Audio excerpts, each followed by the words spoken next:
Sir ಏನ್ sir ನೀವು ಗಿಲ್ತಾ ಇದ್ದೀರಾ? ಬಿಡಿ ಬಿಡಿ ಬಿಡಿ ಬಿಡಿ ಸರ್ ಹೊಡಿತಾರೆ ಬಿಡಿ ಸರ್. ಈಗ ನಾನೇ ಕುತ್ಕೊಂಡಿದ್ದೀನಿ, ನೀವು ಹೊಡಿ ಅಂತಂದ್ರೆ ಹಿಂಗೆ ಸರ್ ಅರ್ಥ? ಪ್ಲೀಸ್ ಅರ್ಥ ಮಾಡ್ಕೊ ಸರ್. ಸರ್ ನೀವು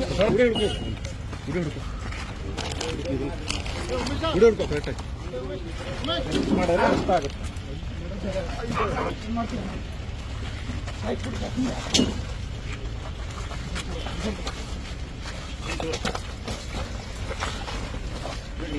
ಸರ್ ಏನು ಒಳ್ಳೆ ಕೊಲೆ ಮಾಡಿರೋ ಉತ್ತರ ಮಾಡ್ತಾ ಇರೋ ನೀವು ಸರ್. ಎಷ್ಟೋ ಜನ ಕೊಲೆ ಮಾಡಿರೋರು, ರೇಪ್ ಮಾಡಿರೋರು, ಮರ್ಡರ್ ಮಾಡಿರೋರು ಇದ್ದಾರೆ. ಪ್ರಯೋಜನ ಇದೆ ಅಂತೇಳಿ ಸರ್ ಪ್ಲೀಸ್ ಅರ್ಥ ಮಾಡ್ಕೊಳ್ಳಿ ಸರ್. ನಾನು ಬರಲ್ಲ, ಪ್ಲೀಸ್ ಅರ್ಥ ಮಾಡ್ಕೊಳ್ಳಿ ಪ್ಲೀಸ್ ಸರ್.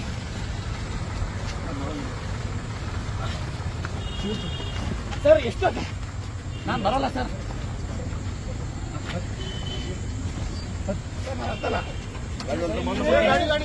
ಏನ್ ತಪ್ಪು ಮಾಡಿದೀವಿ ಅಂತ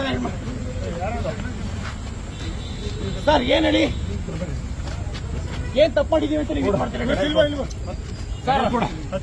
ಎಷ್ಟೋ ಜನ ಕೊಲೆ ಮಾಡಿರೋರು, ರೇಪ್ ಮಾಡಿರೋರು ಇಂಥವ್ರನ್ನ ನೀವು ಅರೆಸ್ಟ್ ಮಾಡಿ ಅವ್ರನ್ನೆಲ್ಲ ಬಿಟ್ಟು ಇವತ್ತು ಗಾಂಜಾ ಕೇಸಲ್ಲಿ ಸರ್ ನೋಡಿ, ದಯವಿಟ್ಟು ಅರ್ಧ ಕಾಲಕ ಮುಡ್ಬಿಡಿ ಸರ್, ಕೈ ಕಾಲೆಲ್ಲ ಮುಡ್ಬಿಡಿ, ಕೈ ಕಾಲೆಲ್ಲ ಮುಡ್ಬಿಡಿ. ಸರ್ಕಾರ ಕೇಳಿ, ಫಸ್ಟ್ ರೆಕ್ರೂಟ್ಮೆಂಟ್ ಮಾಡಕ್ ಹೇಳಿ, KPSC ಆಗಿರೋ ಅಕ್ರಮಗಳನ್ನ ತನಿಖೆ ಮಾಡಕ್ ಹೇಳಿ. ನೀವು ಇವತ್ತು ಒಬ್ಬನ್ಗೆ ನೀವು ಶಾಂತಿಯುತವಾಗಿ ಹೋರಾಟ ಮಾಡಕ್ ಕೊಡ್ತಾ ಇಲ್ಲ ಅಂತಂದ್ರೆ ಸಂವಿಧಾನ ಬರೀ ಬುಕ್ಕಲ್ಲಿ ಇರೋದಷ್ಟೇ ಇವತ್ತು. ನೋಡಿ ಸರ್, ಬಿಡಿ ತಲೆ ಬಿಡಿ.